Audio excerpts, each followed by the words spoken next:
Assalomu alaykum hurmatli chorvadorlar. Bitkanaga nima qilaman deganlar uchun mana o'z bilganimni aytmoqchiman. Mana diazin krealin degan mana shunaqa ampulla bor. Ikkita. Biri qora, biri sariq. Shuni 10 litrli bakalashkaga ikkalasini to'kib uyutiladi. Hozir shuni ko'ramiz. Qolganini aytaman, pauza qilib turaman ungacha.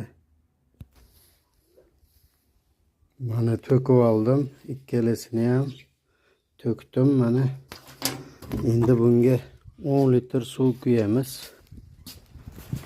Hozir men iliq suv quyaman bunga, chunki hozir sepmoqchiman.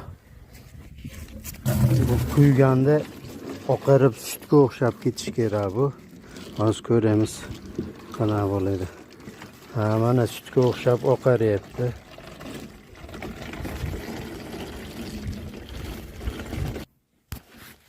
Mana akala 10 litr suvga eritib oldim. Oppoq sut singari bo'ldi. Undan 1,5 litr mana sepadiganga oldim. Endi buni molga sepamiz.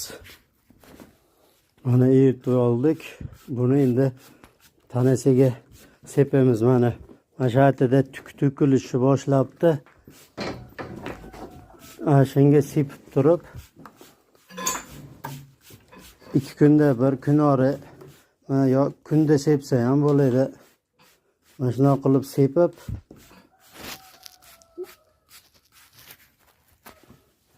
keyin orqasidan taroqdimda tarab qo'ysa ham yaxshi bo'ladi. Chunki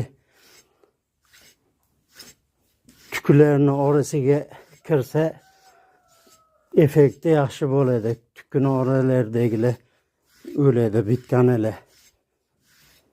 Men bundan ko'p marta foydalanganman. Effekti yaxshi bo'ladi.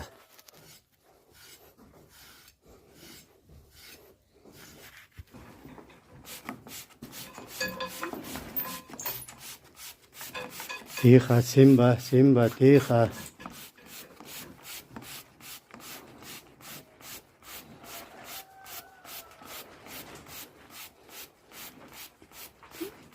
Buni sepishi instruksiyasida yozib qo'ygan.